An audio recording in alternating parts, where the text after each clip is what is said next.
Continuando o módulo 5, rumo ao inconsciente, aula 8, o inconsciente sagrado. Joana de Ângeles, por Divaldo Franco, na obra Vida, Desafios e Soluções, no capítulo 8, Autodespertamento Inadiável, o despertar do Si, que é o volume número 8 da série psicológica. A fase inicial da vida, sob qualquer aspecto considerado, é a do sono. Por isso mesmo, o psiquismo dorme no mineral, sonha no vegetal, sente no animal, pensa no homem, conforme sintetizou com muita propriedade o eminente filósofo espírita Leon Denis, e prossegue com a imensa capacidade da intuição no anjo, adquirindo novas experiências sem cessar, infinitamente.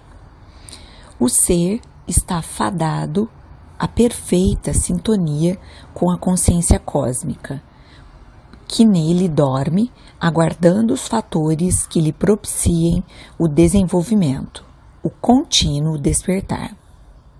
Despertar, portanto, é indispensável, abandonando o letargo que procede das faixas por onde transitou, libertando-se do marasmo em forma de sono da consciência para as realidades transcendentes, desapegando-se das constrições que impedem a marcha, escravizando-se nas paixões remanescentes, adormecidas, por sua vez, no inconsciente profundo, que prossegue enviando mensagens pessimistas e perturbadoras.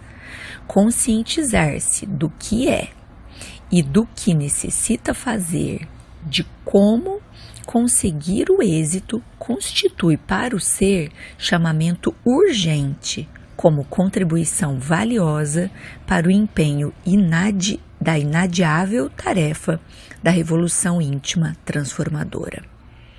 Não poucas vezes encontramos no comportamento humano as referências ao dormir, estar dormindo, adormecido, caracterizando estados existenciais das criaturas. Certamente, de fato, a maioria está adormecida para as próprias realidades, para os desafios da evolução, para as conquistas do si.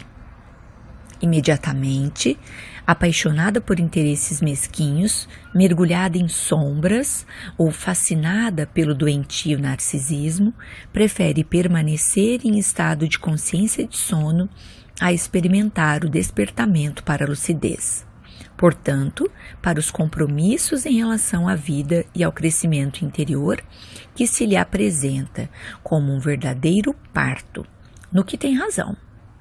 Despertar para a realidade nova da vida é como experimentar um parto interior, profundo, libertador, dorido e feliz. Essa proposta é muito antiga, porque as necessidades humanas também o são. Pode-se, porém, arrolar no Evangelho de Jesus, que é considerado um verdadeiro tratado de psicoterapia e deve ser relido com visão nova e profunda por todos, particularmente conforme vem ocorrendo com a psicologia e as demais doutrinas do psiquismo. Refere-se inúmeras vezes ao estar dormindo, ao dormir, tanto quanto ao despertar. Quando Jesus foi visitar Lázaro, que parecia morto, acercou-se do túmulo, informou que o amigo dormia e mandou abrir-lhe o túmulo na rocha, convidando-o a que despertasse e saísse das sombras. Escutando-lhe a voz que ressoou na acústica da alma, o cataléptico despertou e retomou a consciência, vindo para fora do sepulcro, sem a necessidade de qualquer milagre. Jesus apercebera que a morte não lhe arrebatara o espírito, nem rompera os liames vigorosos do perispírito, portanto, estava vivo ainda, porém dormindo. Evidentemente, o apelo é dirigido àqueles que, embora vivendo, são mortos para a realidade do si, permanecendo em estado de hibernação dos valores admiráveis da sua imortalidade. Transitam pelo mundo os mortos para as emoções superiores, encharcado das paixões a que se aferram em terrível estado de intoxicação, padecendo-lhes as injunções martirizantes. São cadáveres que respiram em uma alegoria evangélica.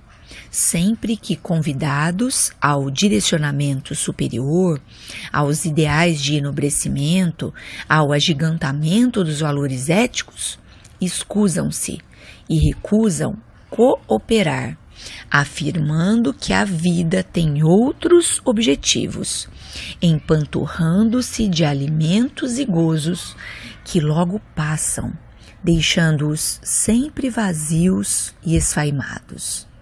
O seu despertar é sempre doloroso, porque se lhes torna difícil abandonar os hábitos doentios e adotar novos comportamentos que, a princípio, se fazem incomuns, incompletos, sem sentido. Quando está desperto, lúcido para os objetivos essenciais da existência, ergue-se o indivíduo e sai do meio dos outros que estão mortos para a realidade. E é disso, portanto, que trataremos hoje e muito mais. Obrigada. Vamos começar uma nova estrutura da psique, né? Segundo Carl Gustav Jung.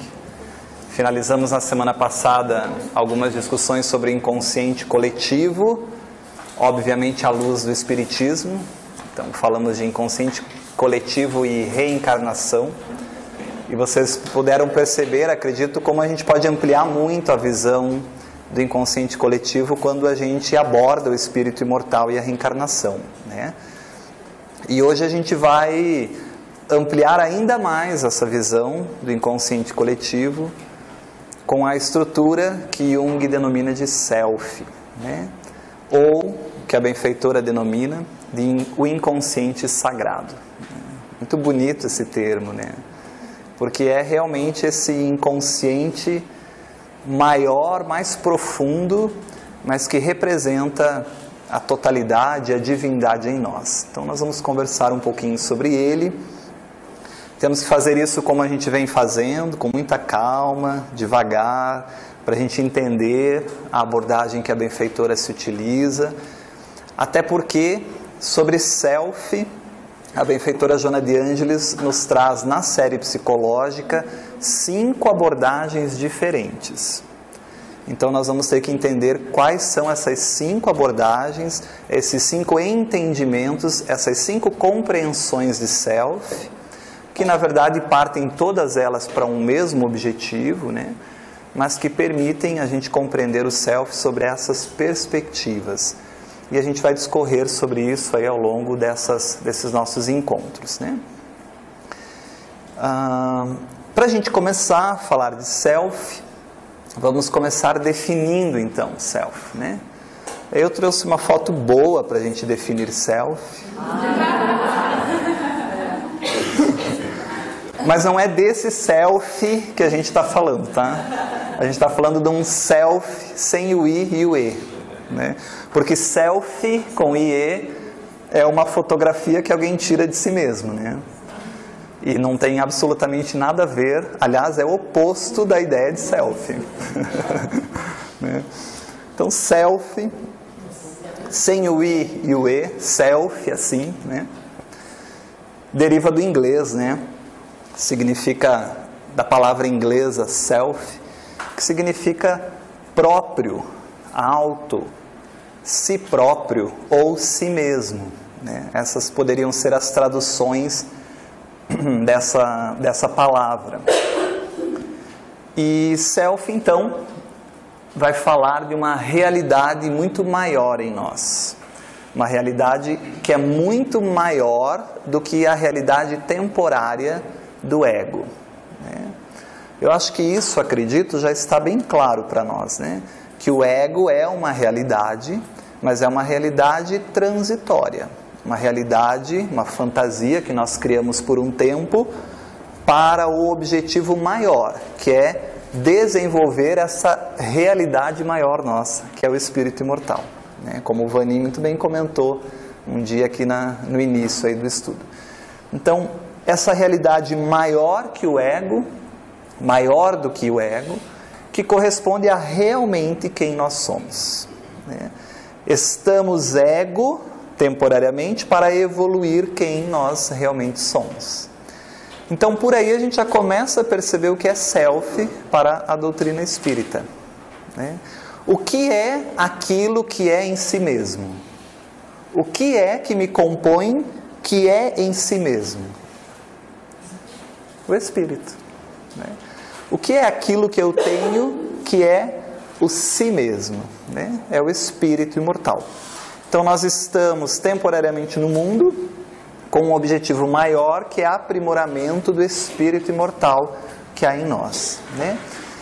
E a benfeitora Joana de Ângeles, ela vai utilizar alguns sinônimos para self. É tudo a mesma coisa. Quando você ler a série psicológica e ouvir ou ler, né, esses temas, essas palavras, todas elas correspondem a self, são sinônimos. Então vamos ver como nós podemos chamar self ou entender self, né?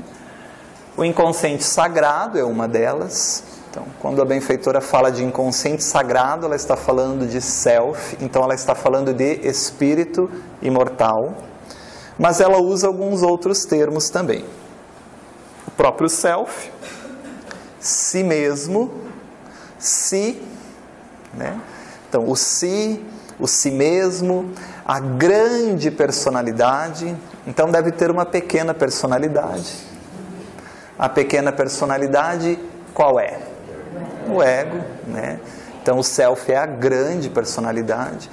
Essa pequena personalidade uma hora vai se encontrar com essa grande personalidade. Nós já começamos a falar disso. É o eixo ego-self. Nunca vai ser visto como um encontro bom num primeiro momento para o ego. Aliás, o ego vai tentar fazer de tudo para postergar em muito esse encontro com o self, né? Para tentar pensar que manda e que controla a casa mental.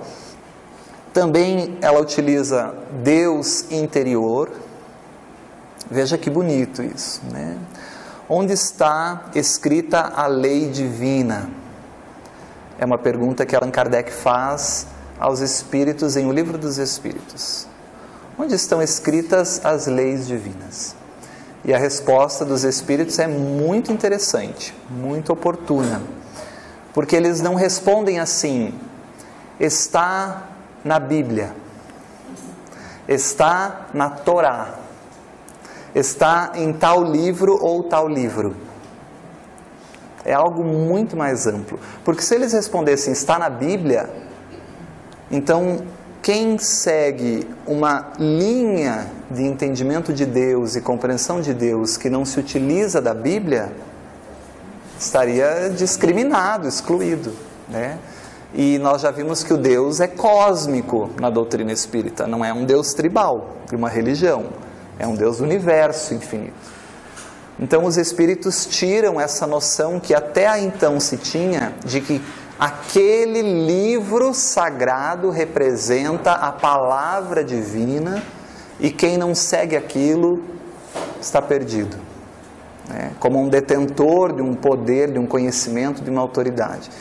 E a resposta dos espíritos é exatamente o oposto a isso. É justamente trazendo essa ideia do Deus cósmico, que é para todos. Então eles respondem: está escrita ou estão escritas na consciência. É muito diferente, porque quando a lei está escrita na consciência, ela serve para todos, em qualquer lugar do universo, qualquer lugar do espaço e do tempo, né?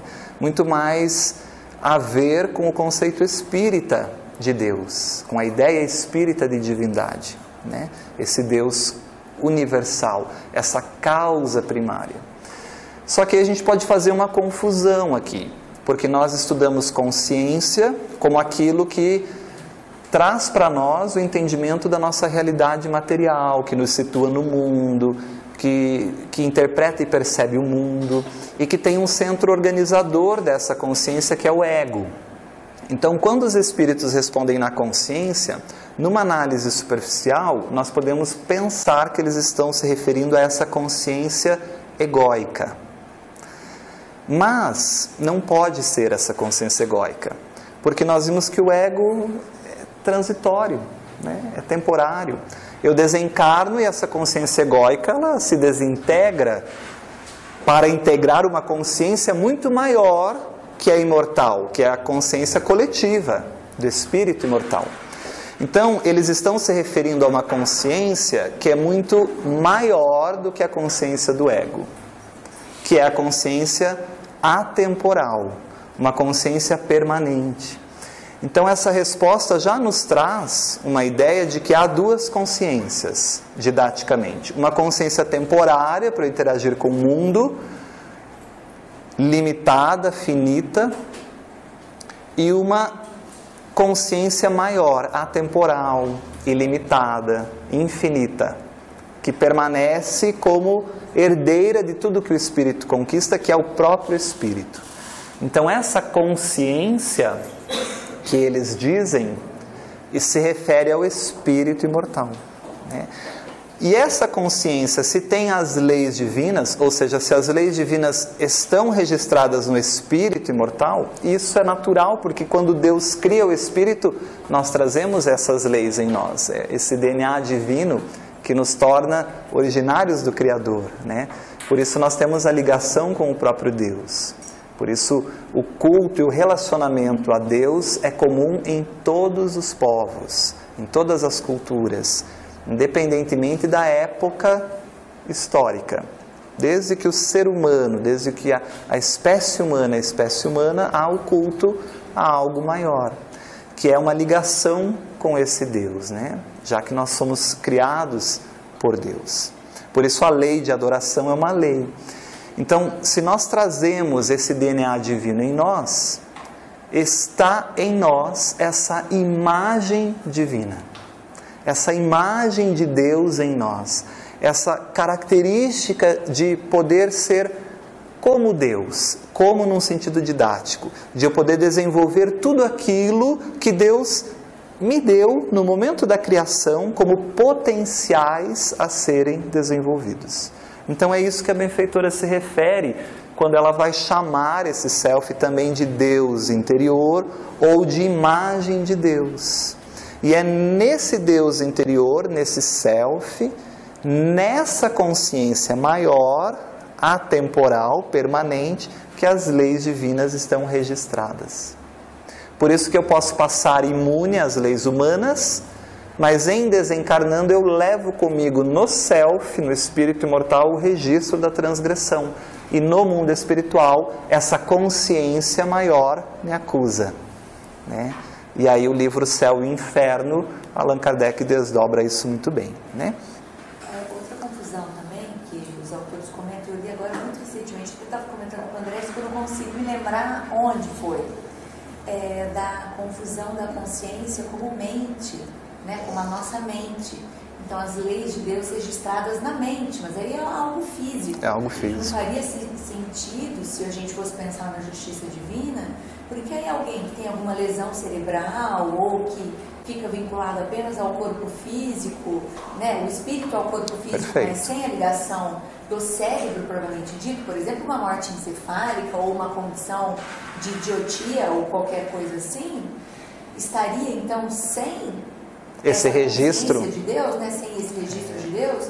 Então é outro apontamento também o que não coincidiria daí com a justiça divina, não, né? E que vem ao encontro do texto inicial que a proposta da psicologia profunda tem aberto os nossos olhos, porque talvez muitos de nós, ao ler a resposta em O Livro dos Espíritos, tenha pensado em a consciência como peso na consciência. A gente usa o termo, nossa, o peso da consciência, ou registrado na consciência, como algo material mesmo, né? Perfeito. E aí, hoje, a nossa leitura diferente já nos permite esse entendimento aí. Maravilha. E vale dizer o que o Marlon comenta, eu acho que até nesse livro aí, do Cultivo das Emoções, que ele fala que o termo consciência é algo recente, não é da época que Kardec escreveu o livro dos Espíritos. Isso. Por isso o termo, né, vosso vocabulário é que vos confunde. Ele não poderia utilizar de outra coisa, porque não tinha vocabulário pertinente. Né? E nessa ocasião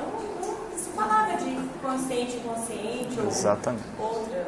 Por isso que até porque 1857 e Freud 1900 a publicação, né? Por isso que quando a gente tira do contexto, a gente não consegue entender, né? Essa consciência em processo evolutivo. Está embutido na questão do codificador, que ele pôs sábio, e a resposta então está evoluindo. Coloca o espírito imortal evoluindo. Na medida que ele evolui, estas leis começam a aparecer muito mais ainda. Entendeu? Tem que ver que não é a consciência, a consciência do ego, e sim do espírito imortal. Maravilha. Evoluindo. E a nossa ideia de evolução para a doutrina espírita é de que em cada encarnação eu possa evoluir, ampliar os níveis da minha consciência egóica para perceber essa consciência imortal, esse self.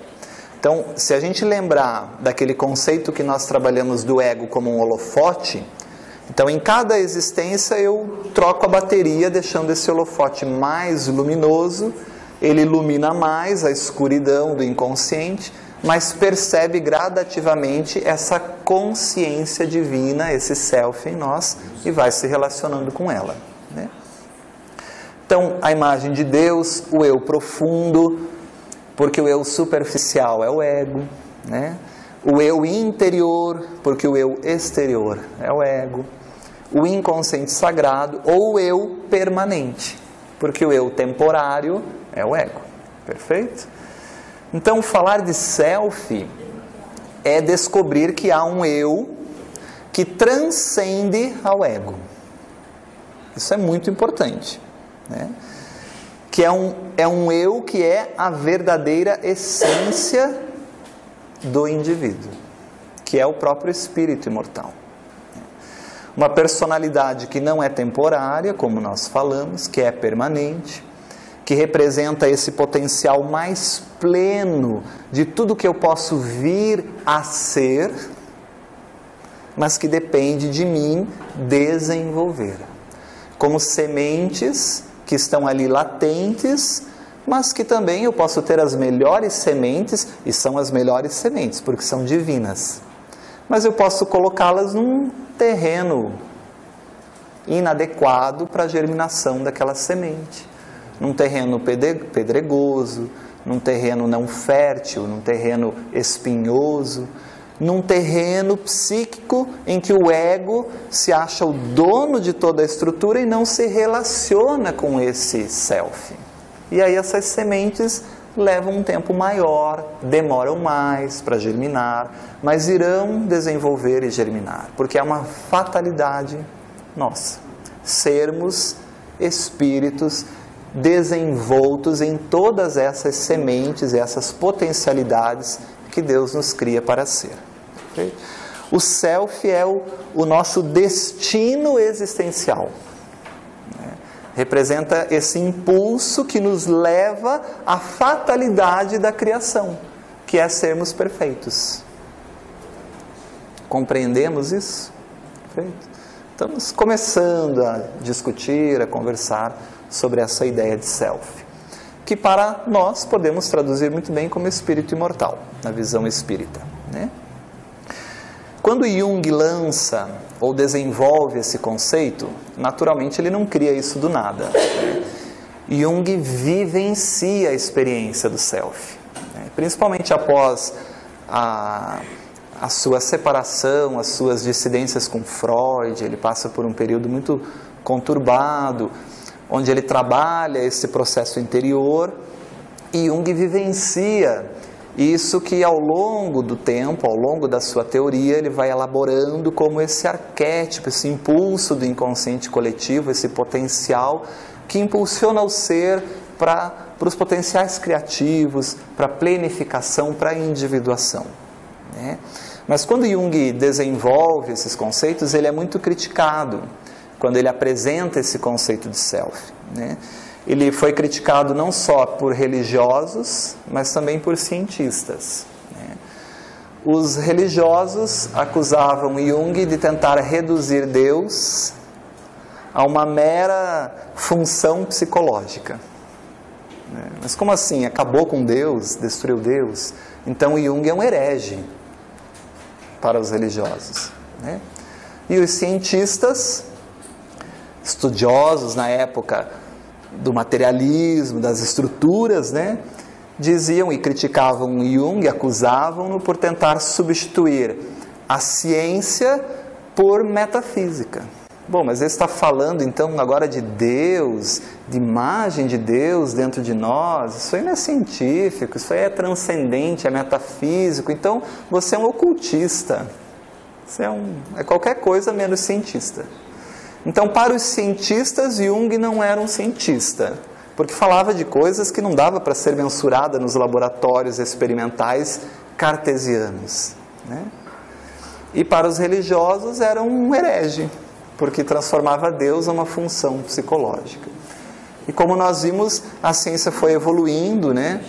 E essa quarta força da psicologia, a psicologia transpessoal, impulsiona de novo a retomada dos conceitos de Jung, especialmente o conceito de self, né? Mas, mesmo que exista ou não exista um Deus literal, né? Mas há um Deus dentro de mim, mas você está falando de um Deus interno ou você está falando do Deus Criador? Que Deus você está falando? A gente vai começar a entender que, independentemente se eu acredito que há um Deus interno, uma imagem interna, ou mesmo que eu seja ateu e não acredite num Deus criador, causa primária, eu tenho em mim uma força que me impulsiona para me desenvolver enquanto ser, enquanto espírito imortal, acreditando ou não acreditando. Se eu tenho conhecimento, noção, aprendizado, conhecereis a verdade, ela vos libertará. É óbvio que eu consigo entender essas estruturas que me compõem e estabeleço um diálogo do ego com o self. É mais rápido o processo. Mas também, se eu não entendo nada disso, não conheço nada disso, naturalmente esse inconsciente sagrado impulsiona o ser a ter esse contato, né? A ter esse conhecimento e essa noção. Pode demorar um pouco mais, mas todos nós, invariavelmente, estamos sujeitos a isso, a esse impulso divino que é em nós, para nós nos desenvolvermos enquanto totalidade. Perfeito? Fica clara essa primeira ideia? Para nós espíritas, muito tranquilo isso, né? Se a gente pensar em espírito imortal, criação do espírito por Deus, tudo aquilo que a gente estuda nas obras básicas de Allan Kardec, isso é mamão com açúcar, né? Muito bem, e para a gente conversar um pouco mais então sobre self, eu trouxe uma frase de Jung, bem interessante, que vai nos permitir aí discutir alguns aspectos maiores.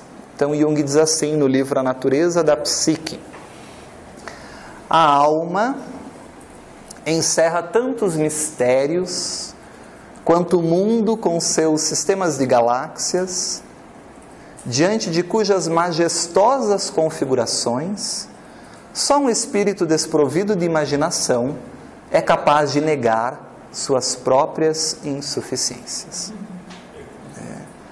Parece complexo, e Jung é complexo, né? É profundo.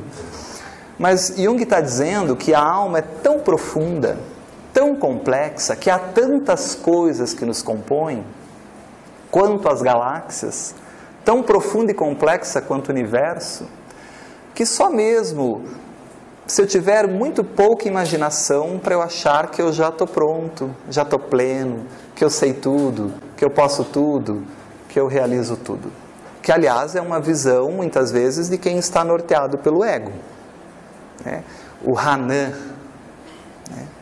Aquela pessoa que tem essa visão unilateral, só a maneira de pensar é a correta, só a maneira de agir é a certa e todo o resto está errado, né?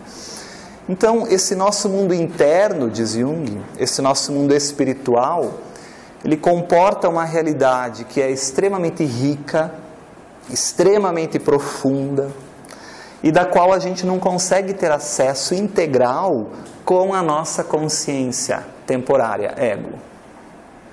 O ego não consegue ter compreensão de toda essa riqueza interna que nós possuímos.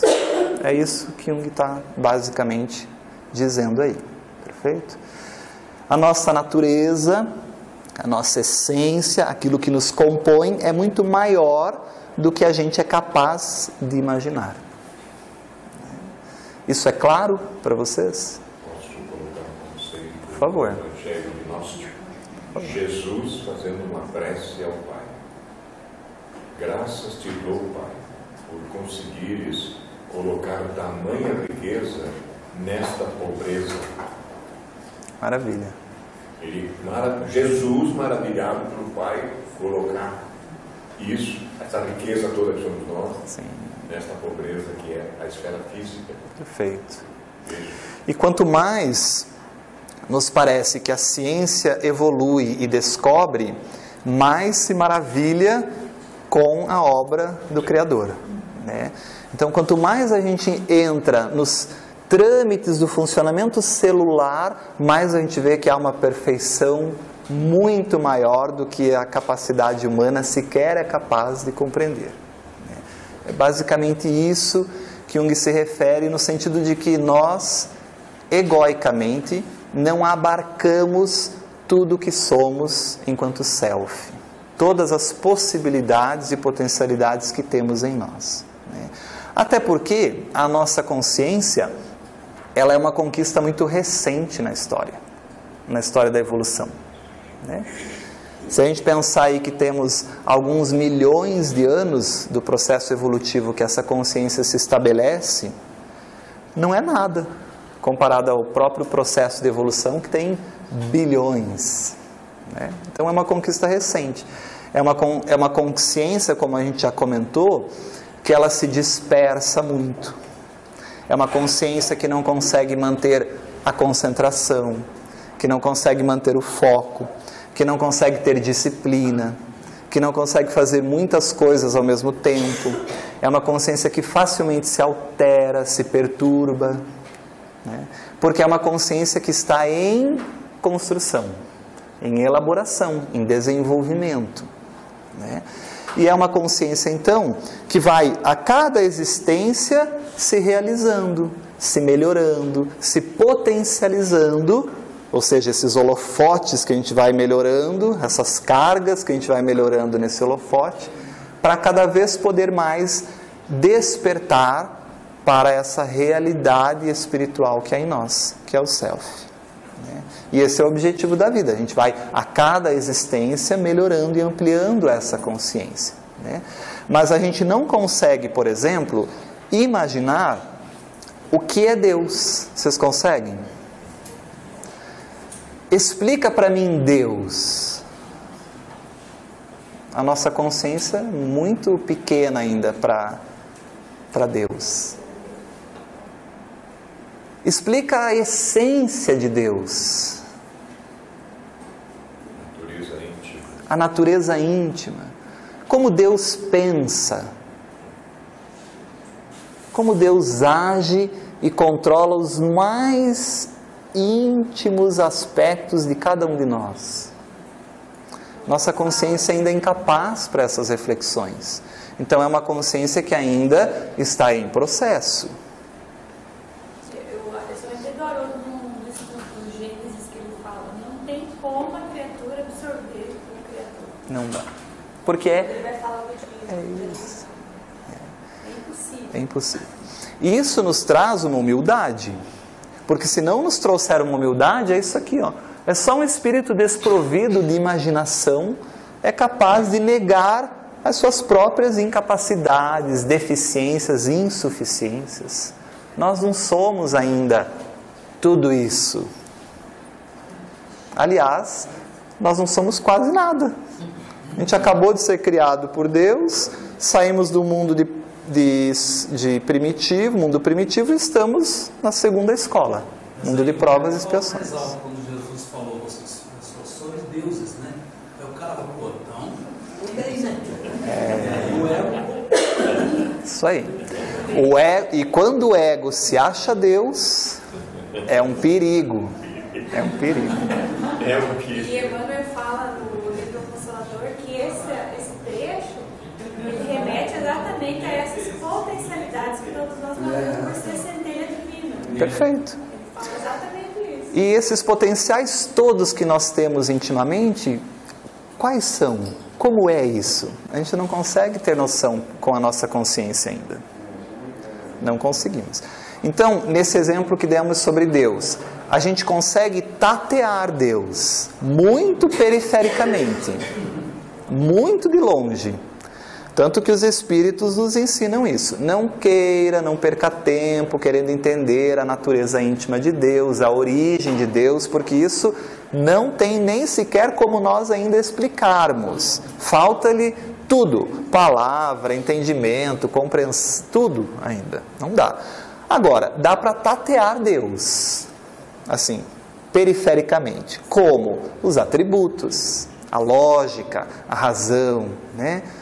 Então, pelos atributos da divindade, a gente consegue ter uma compreensão do que é essa causa primária. Agora, a essência, intimamente ainda, a nossa consciência não é capaz de... A mensagem de Jesus não foi trazida por completo, vamos dizer assim, não.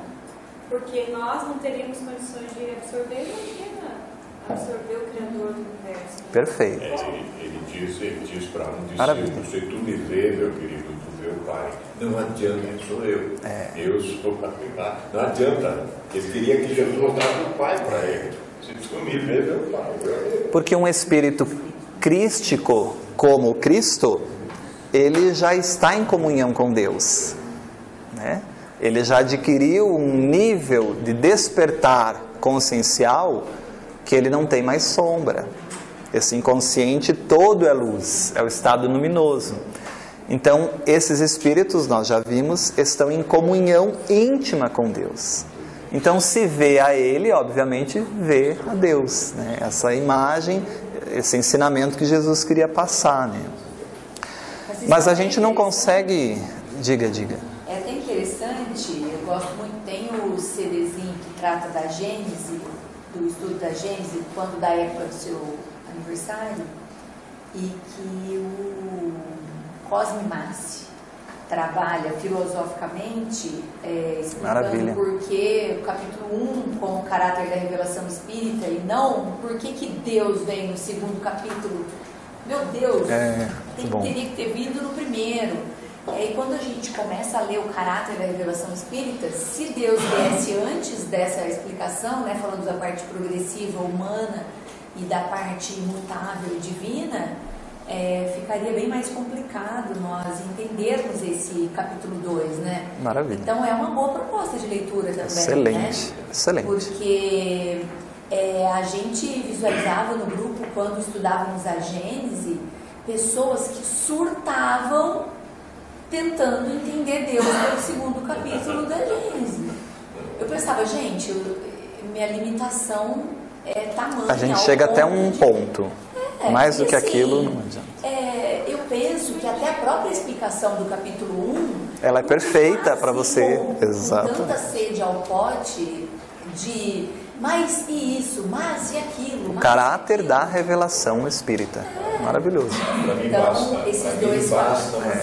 Deus é soberanamente bom e justo. Os atributos. Eu não vou mais além. Mas a ideia que a gente quer trazer aqui é de que assim como nós não conseguimos abarcar a totalidade do Criador, o ego também não consegue abarcar a totalidade do self. Essa é a ideia. Entendeu? Esse self que há em nós é um Deus interno, como a benfeitora chama, né? E esse Deus interno tem tantas possibilidades criativas, latentes para o progresso, que nos impulsionam a ser um indivíduo mais pleno que nós não conseguimos sequer imaginar. Essa é a relação que eu queria trazer com essa frase de Jung. Por exemplo, nós não conseguimos imaginar como é a mente do Cristo. Não precisa nem ir para Deus. Um espírito como nós, um irmão nosso, que nós chegaremos um dia a esse nível evolutivo. Mas nós não conseguimos compreender como é a mente do Cristo. Como Jesus pensa. Como Jesus se relaciona com outros espíritos do seu mesmo nível evolutivo. Como são as reuniões entre os Cristos para decidir as coisas dos planetas?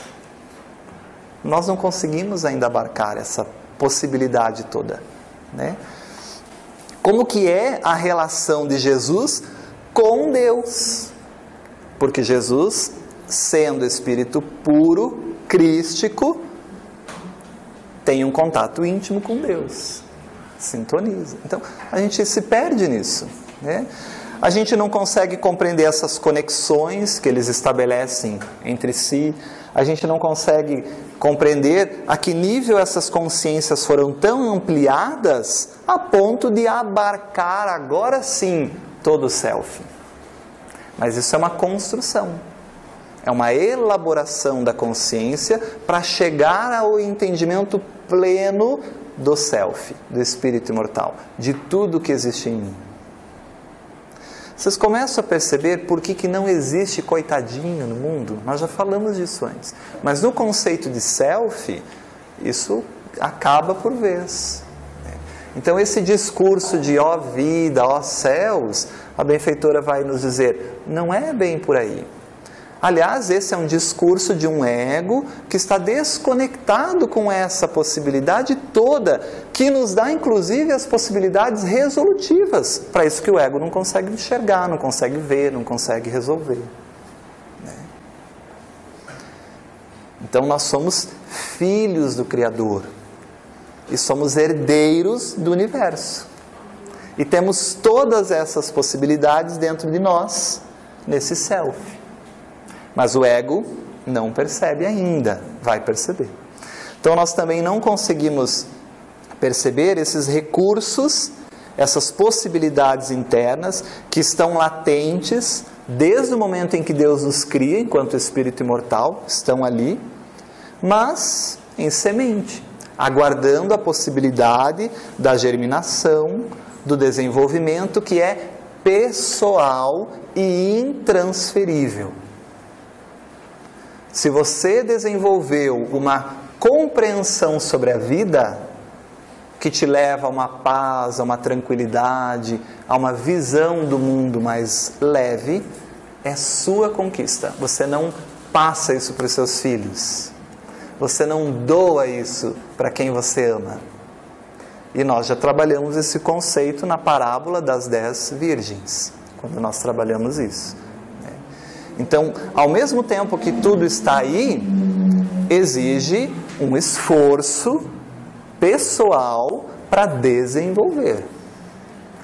Sem justificativa, sem mecanismos de defesa, como nós vamos ver mais adiante, para eu me encontrar realmente com essa realidade e poder descobrir toda essa possibilidade que há dentro de mim.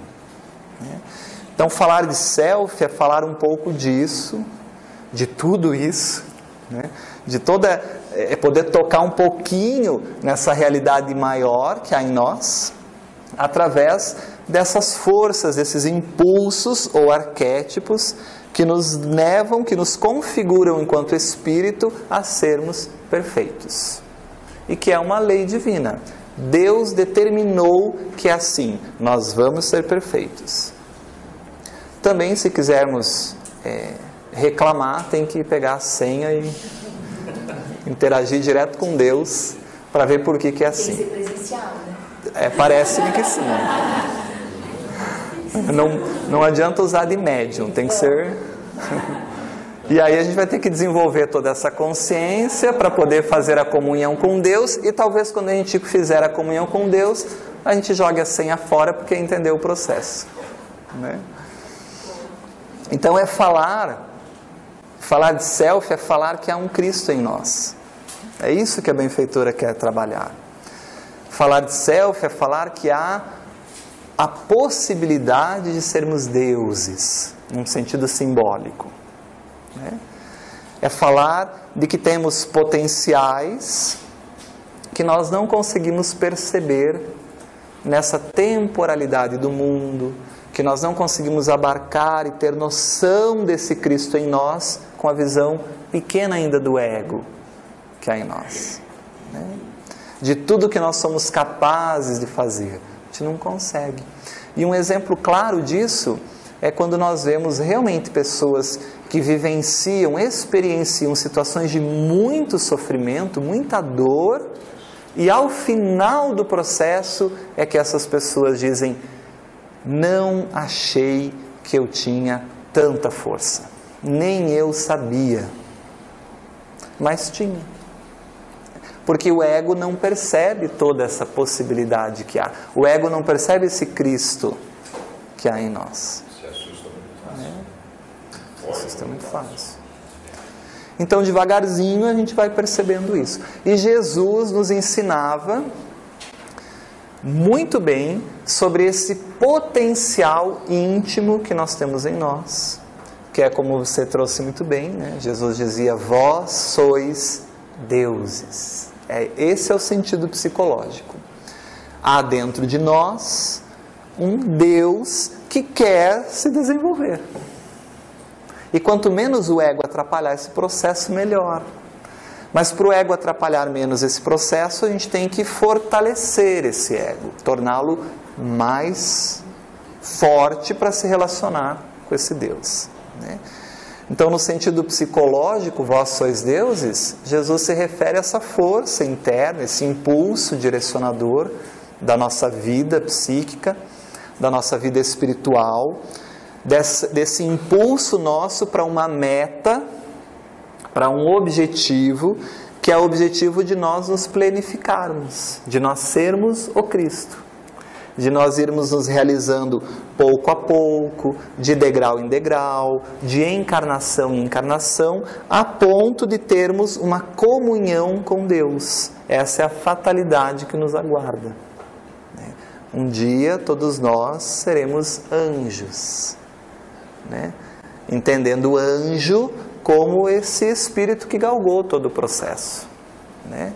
Por esforço pessoal, não criado à parte, né? Escolhido e a parte do processo. Não, como alguém que batalhou, que venceu cada existência, fortalecendo e ampliando essa consciência egóica, né? Agora, quando a gente fala dessa realidade que há em nós, que a alma encerra tantos mistérios que a gente é incapaz de perceber, quando a gente fala disso para um materialista, isso é a maior bobagem que existe. Porque para o materialismo e para a ciência materialista e para a perspectiva materialista, tudo é matéria. E self não é matéria. É amaterial, né? É imaterial, é atemporal, é amoral, né? Self é algo que não é palpável, né? Assim como espírito. Como mede espírito? Quando pergunta no livro dos Espíritos, como a gente pode entender o que é o espírito? Porque a nossa consciência ainda é muito limitada, né? Quando a gente pensa em Deus, a gente cria Deus com uma forma humana. A gente não consegue ainda nem se desvencilhar de Deus como forma humana. E ainda é homem. Porque na cultura machista falou-se que Deus é homem. Está no inconsciente coletivo que Deus é homem. Ninguém fecha o olho e imagina Deus como uma mulher. Por que tem que ser um homem ou mulher? E ainda é um homem velho, né? E por que tem que ser homem ou mulher? Então veja como a nossa consciência ainda não consegue nem se desvencilhar, né, desses aspectos materiais. É mulher.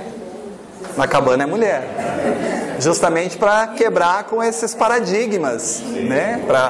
Para ir trabalhando esses paradigmas. E materializa tanto que para os nossos defeitos. e materializa tanto que Deus é humano. Deus é um Deus vingativo, é um Deus que briga, é um Deus que pune, né? É um Deus que manda para o inferno mesmo, que julga e que vai ficar aí para sempre agora. É um Deus punitivo, né? É um Deus humano. Mas não é que Deus é isso. Isso é a projeção da inferioridade humana, que não consegue perceber a totalidade do divino. Então, essa relação que Jung estabelece, né?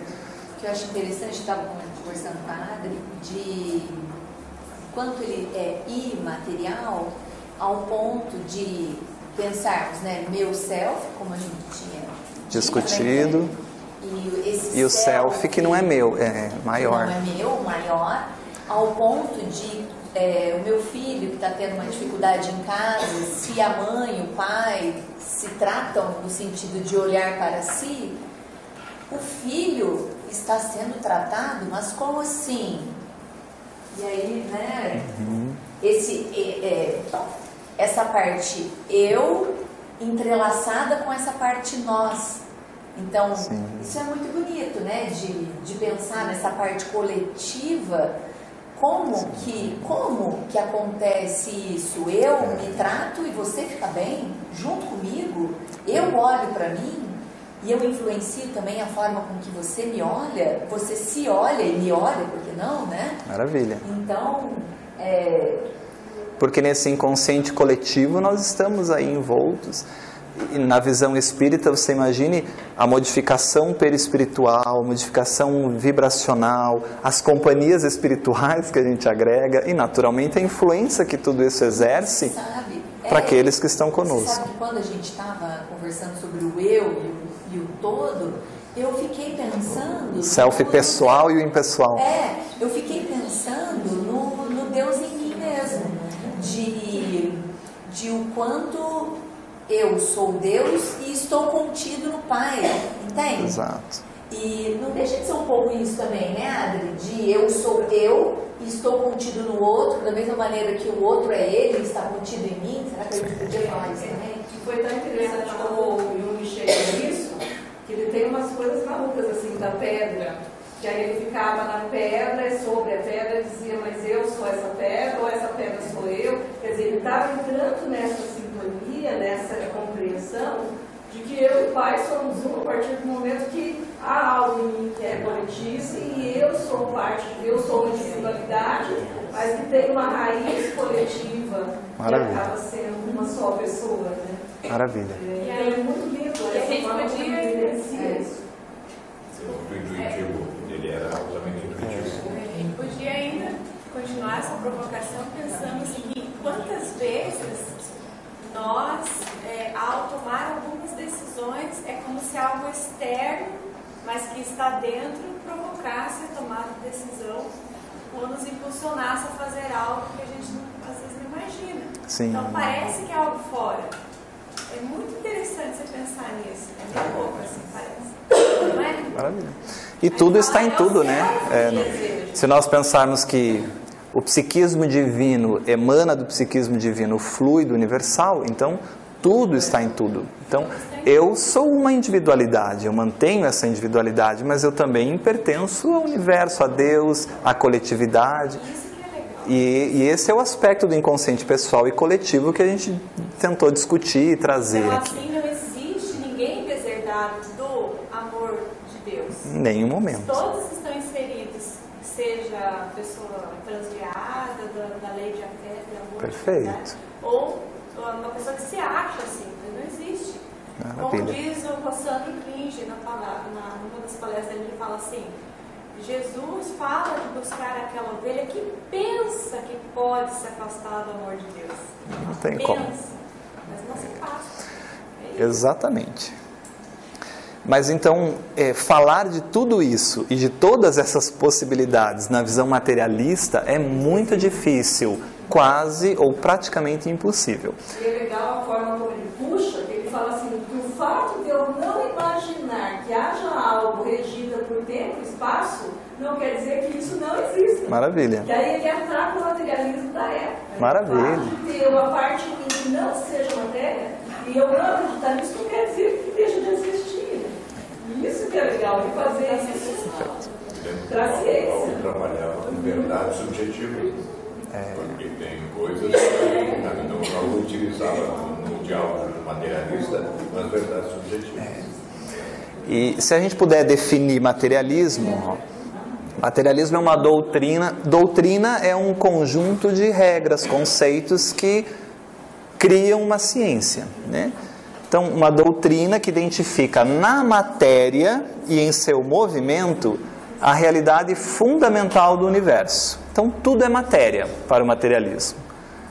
Com a capacidade de explicação para todos os fenômenos naturais. Então, o materialista ele vai explicar tudo o que acontece com base na matéria.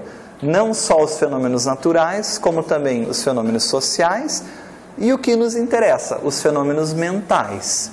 Então, para o materialista, ou na perspectiva materialista, como a matéria é a realidade única, então as emoções, o sentimento, o próprio psiquismo é apenas um fenômeno, uma consequência da matéria altamente organizada, altamente especializada. Então, nesse sentido, o pensamento é consequência de uma organização celular muito complexa, mas extremamente organizada, que a espécie humana alcançou no processo evolutivo. Então, os fenômenos, os processos bioquímicos, os processos fisiológicos, os processos todos materiais explicariam nossas emoções, nossos sentimentos e todos os fenômenos que aconteceriam no mundo. Então, a alma, espírito, transcendência, Deus, tudo isso é bobagem, né? Na visão materialista. Claro que estamos falando aqui de uma ciência materialista clássica, apesar de hoje a própria ciência materialista já ter alguns aspectos na sua metodologia científica que já aborda os fenômenos que não são palpáveis ou tangíveis de serem mensurados exclusivamente num laboratório. Aí tem um livro espetacular da Heloísa Pena, que trabalha a epistemologia de Jung. É espetacular, ela vai trabalhar como Jung cria o pensamento e o raciocínio e todo o seu conceito e trabalha isso metodologicamente, né? Então, a ciência já se abre para isso. Mas o contexto aqui é o seguinte: na época de Allan Kardec e na época de Jung, o materialismo era exatamente o materialismo cartesiano. A matéria explicava tudo, não havia essa possibilidade de ter outra explicação, como hoje a ciência já se abre para essas possibilidades, né? Jung vai inverter tudo isso. Jung vai dizer o seguinte: não é a matéria que é tudo, é a psique que é tudo. O nosso corpo, a matéria que forma o corpo, a matéria do mundo, o mundo é uma expressão da psique humana. Você vê que ele inverte o conceito. Para o materialismo tudo é matéria, para Jung tudo é psique. É o contrário. Então ele quer quebrar esse paradigma. Para Jung tudo que existe no mundo é uma exteriorização da psique. Então existe uma realidade que é física, mas para Jung existe uma realidade muito maior, que em verdade é a realidade verdadeira, que é a realidade psicológica. É a realidade psicológica que expressa o psiquismo. Então, nessa visão junguiana, a gente poderia pensar o seguinte: o que é o universo, se não a expressão do psiquismo divino para nós? O que é o planeta Terra, senão a expressão da psique do Cristo para nós? É pela vontade, pelo querer, pelo psiquismo, que Jesus aglutina e elabora e molda o fluido e cria um mundo, escola, para se tornar uma realidade para esses espíritos todos que vão ir se matricular nessa escola, né? Então o planeta Terra, Deus teria como o universo seria a expressão psicológica desse psiquismo divino. O planeta Terra seria a criação psicológica, vamos pensar assim, de Jesus para nós. O que é a minha matéria, meu corpo, senão uma criação psicológica do meu espírito temporária, ego, para eu viver no mundo? Consegue entender isso? É como se a matéria não fosse a causa, mas a consequência. Quem cria isso é a própria psique. Porque no mundo espiritual eu não sou matéria, ou o espírito é matéria. O espírito não é matéria. Mas o espírito cria temporariamente a matéria para interagir no mundo. Então fica muito claro, quando a gente aborda a luz da doutrina espírita, entender esse aspecto de Jung. Então, para Jung, ele vai inverter essa compreensão, afirmando que, em verdade, a matéria é a expressão da psique, ou seja, é a exteriorização da própria alma. Então, o nosso corpo, ele é uma expressão do meu espírito na Terra.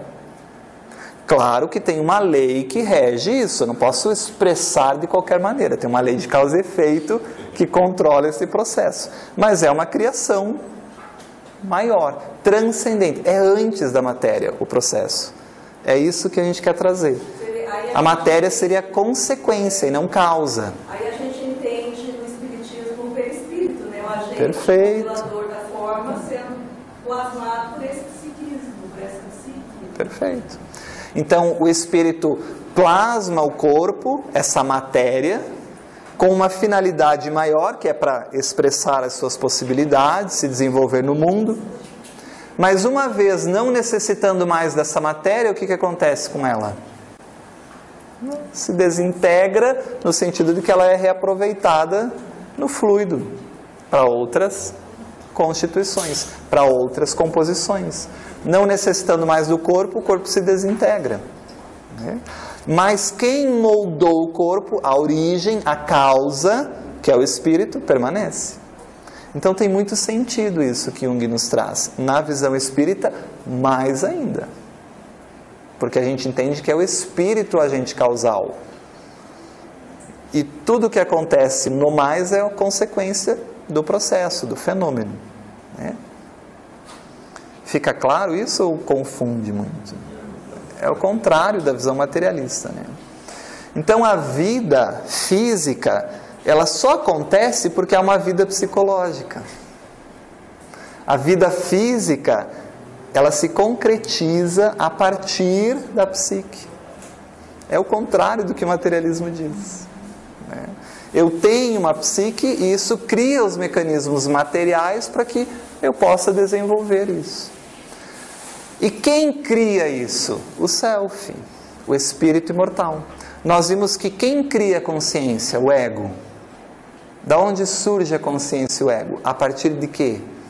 A partir do espírito, a partir do inconsciente. O inconsciente é a priori. O espírito é a priori. Né? E aí fica mais fácil para a gente entender isso. Agora, a matéria, então, se a gente pensar nessa perspectiva, olha só, isso é muito importante. Se a psique cria a matéria, e a matéria é uma expressão psicológica, então a psique se vê na matéria. A matéria é um reflexo da psique. Então a matéria é muito importante para eu me reconhecer enquanto ser psicológico. E a gente vai entender isso muito bem quando a gente falar de mecanismos de projeção. Né? A matéria é importante para eu me ver refletido, mas na verdade o que é meu, conteúdos que são meus.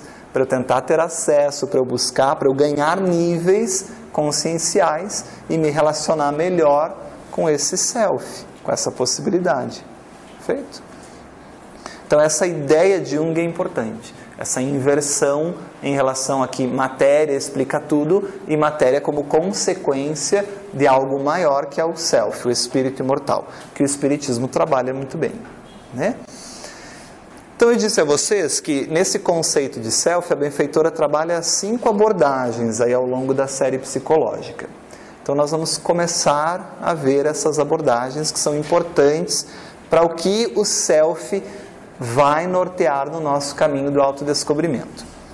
Então, a primeira noção, nós vimos lá que self, se a gente fosse traduzir, ele significaria si mesmo. E eu disse a vocês, né, mas o que é aquilo que é em si mesmo? E aí vocês falaram, é o espírito imortal. Aquilo que é em si mesmo é o espírito imortal. Então esse é o primeiro conceito de self que a benfeitora vai nos trazer. A primeira compreensão de self pode ser entendida como a sua própria definição. Então o conceito de uma dimensão espiritual em nós. Um dos conceitos de self é o conceito de espírito. Isso na visão espírita, pessoal. Perfeito?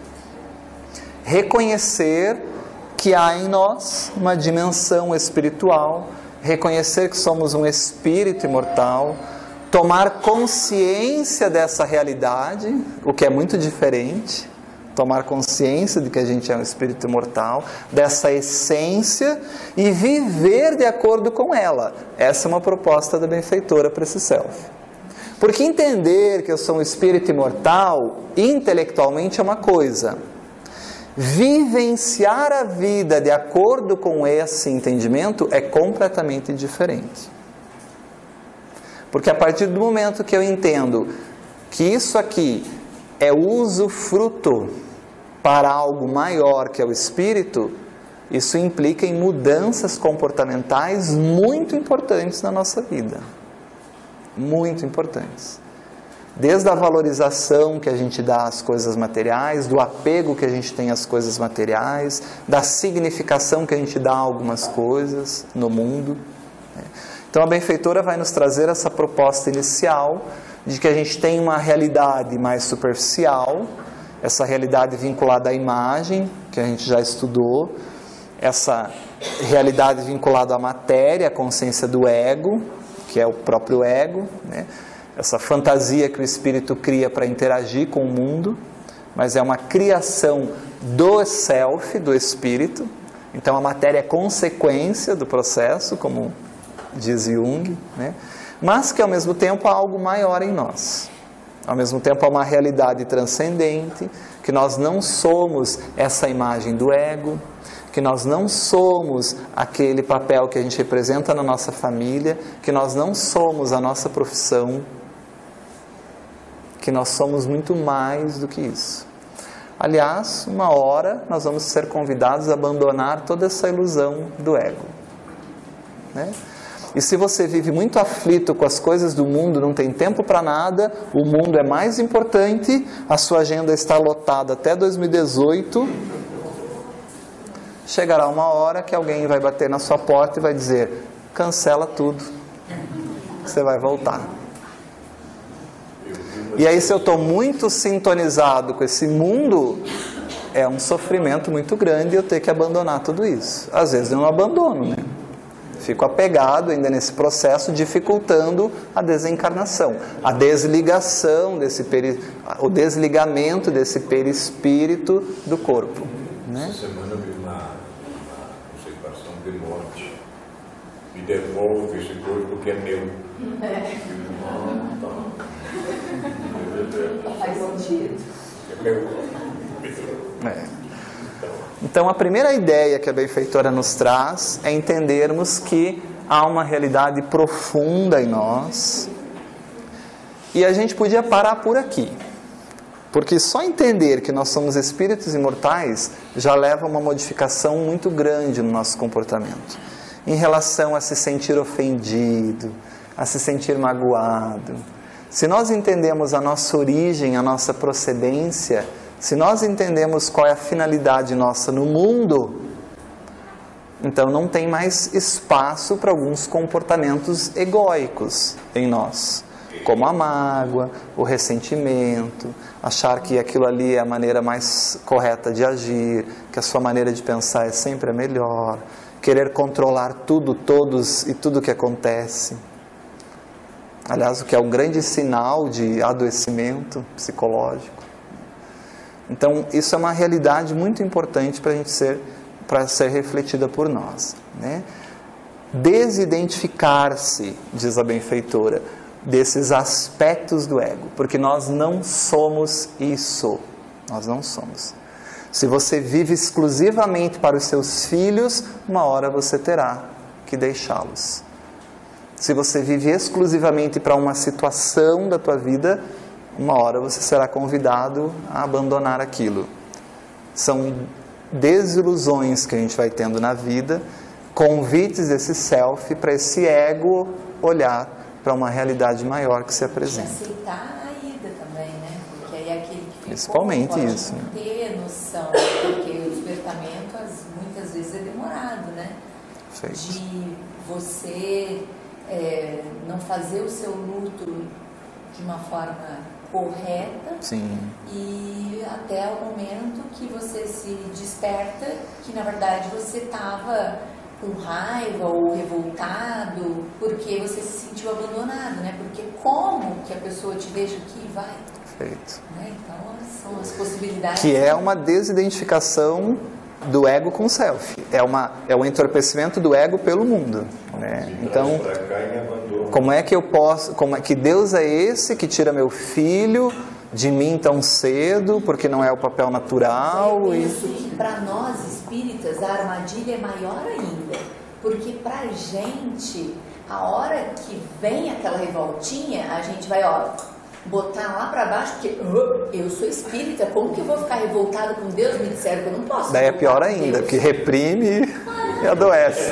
Claro, aí vai aparecer de outro jeito, porque não pode aparecer na forma daquele que grita e fala: Deus não está me vendo, Deus não deve existir, porque senão não teria me abandonado. Porque pelo menos essa revolta está aqui, né? E aí a nossa está em algum lugar que a gente nem se toca, que tá, até que apareça alguma coisa, você vai ter que procurar e ver. Porque ele pode manifestar revolta, né? Não quero mais saber de Deus, Deus não existe, não fale mais de Deus comigo, briguei com Deus. E aí eu vou ficar um tempo assim, apartado de Deus, achando que eu posso ficar apartado de Deus, ou eu não manifesto e reprimo. Então, aí eu tô naquele espírita que somos a maioria, que entendemos muito, mas não vivenciamos nada. Então, quando a gente fala de reencarnação, de espírito imortal, faz palestras sobre isso, mas quando o nosso filho desencarna, daí eu que tenho que vir para tomar passe, receber passe, não sei quantas vezes, porque eu não consigo lidar com aquilo. Então, eu estou nisso que a benfeitora diz, na teoria, mas eu não vivencio nada daquilo. E a proposta é essa. A proposta é entendermos que há uma realidade muito maior em nós, que é o espírito imortal. A nação deve ter escrito 16 livros. Exato. Porque nós não entendemos a coisa. Nós entendemos, nós não colocamos em prática. Não colocamos em prática. Não vivenciamos, né? Então, enquanto eu ainda estou voltado muito só para as experiências do ego e do mundo, eu estou desconectado dessa realidade. Eu estou nesse entorpecimento do ego, né? Pelo mundo. E é um perigo reencarnar, né? Assim como é uma oportunidade muito grande para a gente desenvolver essas possibilidades, é também um grande perigo. Porque a gente pode se entorpecer pela matéria e achar que é só isso aqui que existe. Mas a vida vai criando esses mecanismos para esse ego despertar. Às vezes tem que morrer mesmo, fisicamente. Às vezes tem que desencarnar para esse ego começar a pensar em alguns aspectos maiores, né? E às vezes nem assim, porque no mundo espiritual continua revoltado, não entendendo o processo, precisa retornar, e nessa reencarnação, desencarnação, reencarnação, essa consciência vai cada vez ampliando aí para essa compreensão maior, né? Eu gosto da palavra desenvolvimento para pensar nessa desidentificação, então desenvolver-se do ego. Isso aí. Então quando a gente se desenvolve, tira essas amarras, do ego, a gente se desidentifica. Isso aí. Aí você consegue o distanciamento possível para dar conta de ver o outro, senão você vai entrar, você está envolvido no corpo. Perfeito. Eu gosto de fazer esse joguinho das palavras para entender. Maravilha. Então, diga. Nessa situação que consegue, digamos assim, absorver ou compreender o self, que às vezes ele tem que desencarnar.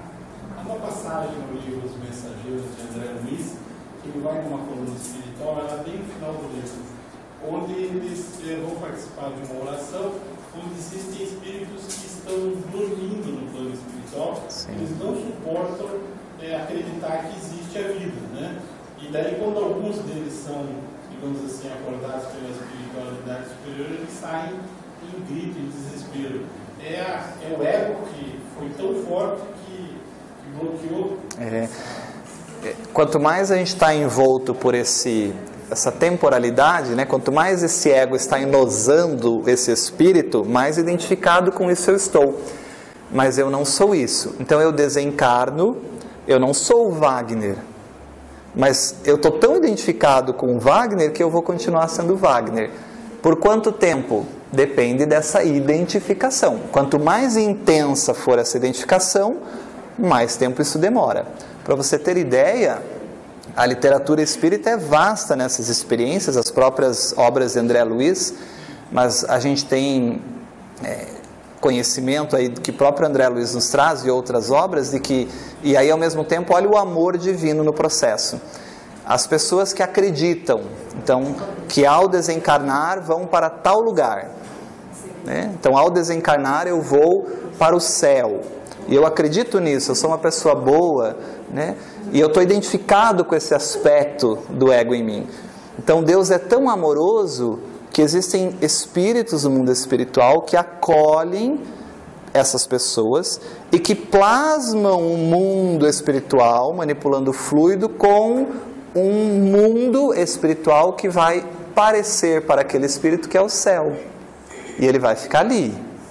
Quanto tempo? Depende desse espírito. Até que gradativamente ele vai se desidentificando dessa realidade e percebendo assim, poxa, sei lá, cansei, não tem nada para fazer. Daí o espírito diz assim, vem cá, vamos conversar um pouquinho mais. E aí se abre a possibilidade. Assim como há espíritos que acreditam que ao desencarnar tem que dormir até o dia do julgamento final. Então Deus, da mesma maneira, acolhe esses espíritos em ambientes que são plasmados no mundo espiritual e que eles vão ficar dormindo. Quanto tempo? Assim, porque imagine culturalmente agora, vamos falar culturalmente. O que é morrer para um cristão? É diferente de morrer para um muçulmano. É bem diferente. Como será que um espírito que veio ao mundo e teve a cultura muçulmana religiosa desencarna e é recebido no mundo espiritual? Será que é igual um espírita, um evangélico, um católico, um ateu? Deus é amor, ama a todos igualzinho, recebe a todos com o mesmo amor e cuidado. Então existem espíritos do mundo espiritual responsáveis por esse trabalho de acolhimento das almas que desencarnam, que retornam ao mundo espiritual dentro das suas necessidades individuais, particulares, peculiares, sem pressa para nada, porque Deus não tem pressa para nada. Aliás, para Deus não tem o tempo. Para Deus não existe passado, presente, é atemporal, né? Então ele respeita e espera o momento de cada um. Talvez eu vou estar lá dormindo, sei lá por quantos anos no mundo espiritual, porque esse tempo no mundo espiritual não existe, né? E chega uma hora que eu falo, poxa, cansei de dormir, sei lá, será que eu tenho que dormir mais quanto tempo? E esse é o momento em que me permite, às vezes, o espírito chegar mais próximo e melhorar esse nível consciencial para despertar para esses aspectos. O próprio André Luiz, quando ele desperta no mundo espiritual, desperta naquele estado mental muito confuso, né? Em que ele se vê com todo mundo acusando ele suicida, e ele diz assim, mas eu não me suicidei, onde eu estou, o que é isso? Mas aquilo ali é um local que a consciência self cria, porque é o melhor para aquele espírito. E aí ele via, não sei se você se lembra, ou se você leu o livro, vagamente ele via de momentos em momentos alguns pontos luminosos e parece que algumas pessoas eram auxiliadas e saíam dali. São espíritos que naquele momento tiveram o despertar da consciência e são auxiliados pelo mundo espiritual. Então modifica o fluido mental, né? Modifica a maneira de pensar e entender a vida. Desidentifica desse aspecto que estava identificado e cria-se uma nova possibilidade psicológica, né? Então isso acontece muito. Quanto tempo nós vamos levar esse ego dessa existência? Não sei. Quando Jesus desencarnou, já teve total consciência do espírito imortal. Quando Francisco de Assis desencarnou, quanto tempo levou? Quando Joana de Ângeles desencarnou, quando foi Joana de Cusa, quanto tempo levou? Quando Madre Teresa de Calcutá desencarnou, qual foi o tempo de confusão, né? Então, no Livro dos Espíritos, Allan Kardec trabalha isso muito bem, dizendo que isso depende do nível evolutivo de cada espírito, ou seja, o grau de consciência que ele tem sobre essa realidade espiritual, ou quanto de apego ele tem à matéria. Quanto mais apegado e mais desidentificado do espírito, mais doloroso e difícil é esse processo. É o que ele fala, bem doloroso para aqueles espíritos que acreditam que a morte é o fim de tudo. Então, com certeza. Despertar, ele fica naquele sono. Então, quando ele desperta, ele entra literalmente em desespero. E você imagine um suicida que acredita que aquele fim acaba com a sua dor. E ele desperta para uma realidade que vê que, pelo contrário, amplia muito mais a possibilidade de percepção, né? Só que essa consciência que infringe a lei tão culpada, que ela vai plasmando isso no mundo espiritual. É só o que o espírito pensa. Ele só pensa na transgressão, no ato. Então a gente vê no céu e inferno esses espíritos que relatam, né? Eu ainda estou asfixiando. Não, ele não está asfixiando, porque ele já é espírito, não tem mais matéria. Mas é tão identificado aquele ego, e é o que aconteceu, que parece ter a sensação de estar asfixiando. Por isso que há muitas moradas na casa de meu pai também no mundo espiritual. Tem espíritos que vão desencarnar. Pessoal, nós não precisamos comer no mundo espiritual, mas alguns de nós vamos precisar comer sim. Até a gente se desidentificar dessa necessidade que não é mais uma realidade. Então o que tem que ficar claro para nós, quando a gente lê André Luiz, o que tem que ficar claro para nós é que André Luiz está falando de um nível de morada na casa do Pai. Né? Um nível que provavelmente é para onde a gente vai quando desencarnar. Porque nós somos apegados. E aí, como é que vai pegar um espírito que é super apegado e vai dizer para ele, não, você não precisa mais descansar, você não precisa mais comer, você não precisa mais nada disso, você é um espírito. Ele nem entende isso. Então é um processo gradual, natural, né? Agora, olha o amor divino. Olha o amor divino, que espíritos moldam o fluido para você achar que você está comendo.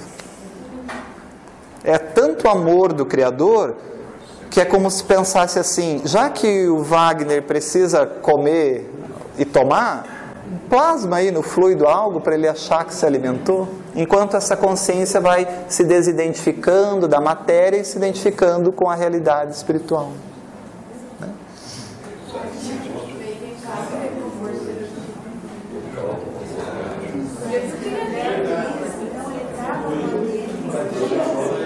Num ambiente o quê? No ambiente coletivo, porque a gente se atrai no mundo espiritual por vibração, sintonia, né? Então, aquela sintonia, aquela vibração que ele tinha, muitos também tinham. Então, coletivamente, os espíritos ficam juntos nesse espaço, se é que a gente pode chamar de espaço. Mas isso é criado por mim mesmo, pelo próprio espírito, né? Esse plasma, esse hálito mental que os espíritos chamam. Muito bem, então essa é uma ideia importante, fundamental, a primeira. E como eu disse, a gente vai desdobrar muito isso, né? De que nós somos um espírito. E se nós somos um espírito imortal, aí a benfeitora vai pegar essa dimensão de self e vai criar um livro para explicar só isso, que se chama Conflitos Existenciais. Então, é claro que ela não diz assim, isso são palavras minhas, mas a ideia é mais ou menos essa. Para você se identificar com o espírito imortal, a vida vai criar alguns jeitinhos muito interessantes. O sofrimento é o melhor deles. Já que você não consegue aprender e vivenciar, você tem que experimentar, então experimenta, que aí você se volta para esse self. É mais ou menos essa ideia, né? Às vezes tem que doer bastante, porque nós somos espíritos que ainda não aprendemos somente pelo intelecto. A gente ainda precisa, às vezes, vivenciar alguns aspectos. É um estímulo. Né? Muito bem. Pessoal, essa ideia, tudo bem? Podemos avançar um pouco aí? Então vamos para o segundo aspecto de self que ela nos traz. Perguntas aí? Então a segunda dimensão de self que a benfeitora nos traz é a dimensão da dualidade humana. Isso é muito importante, muito. Um conceito muito importante para compreender uma das abordagens de self por Joana de Ângeles, né? Uma vez que o próprio self, o próprio espírito imortal faz parte dessa dualidade, né? Self é a dualidade de ego. É como se fosse inconsciente e consciência, né? Então é importante a gente compreender que há dentro de nós uma grande dualidade, e ela já nos apresenta talvez a principal e maior dualidade, que é a dualidade espírito e matéria. Ego, self, né? Essa é a maior, talvez, dualidade que haja em nós. Ou seja, eu me identifico com o ego e esqueço que eu sou um self. Ou também eu posso me identificar só com o self e esquecer que eu sou um ego. Aí eu abandono o mundo, não cuido mais de mim, de nada. Também não é isso, né? Então ego e self são opostos. Eu sou um espírito imortal, a gente viu isso, que a gente molda temporariamente esse ego para interagir com o mundo. Isso já causa uma confusão danada em mim, né? Porque aí eu fico fascinado pelo mundo, esqueço a minha origem, quero ser esse ego e quero viver para o ego, né? Ou sigo quem? Sigo o ego, sigo o self, e a gente fica no meio dessa confusão. Então eu sou um espírito imortal, mas eu estou no mundo, como eu pago as contas, como eu ensino meu filho que ele tem que ganhar dinheiro, mas como que eu tenho que cultivar as coisas do self? Isso já é uma confusão na nossa cabeça e já é um problema difícil para a gente lidar, né? E a gente cresce lidando com essas polaridades. Para Jung é assim que a gente vai fortalecer a consciência, que o ego vai despertando, com esses conflitos de opostos, com essa dualidade que existe em nós, né? Então a vida, na verdade, ela é uma oposição para Jung. E a benfeitora vai corroborar dessa ideia. A vida é vida, mas também é morte. A vida é o bem, mas também é o mal. A vida é a riqueza, mas também é a pobreza. A vida é a saúde, mas também é a doença. A vida é a paz, mas também é a guerra. Então essa dualidade humana, a vida é alegria, mas a vida também é sofrimento. Isso nos acompanha no momento todo, desde a nossa origem, self, ego, espírito, matéria, temporal, atemporal, permanente e transitório. Isso... ponto de a gente achar que quando está tudo indo muito bem, alguma coisa de ruim vai acontecer, não é verdade? Exatamente. Porque quando a gente está numa polaridade, a outra ativa na mesma intensidade, justamente para criar a energia. Não, eu não penso assim. Sim. Então a vida é saber que tem um sim, mas a vida também é saber que tem um não. Porque se a vida for só sim é um problema, e se for só não, é um problema mais sério talvez, né? Então a vida busca o equilíbrio, e esse equilíbrio se dá pela dualidade, pelo confronto com essa dualidade que a gente tem em nós, né? Então é saber que tem o bom, saber que tem o mal, saber que tem o ego, que tem o self, que tem a luz. A gente tem uma parte boa, mas também que tem a sombra, tem muita parte ruim aí dentro de nós. O problema é quando eu acho que eu só sou bom, já sou Deus, já estou pronto.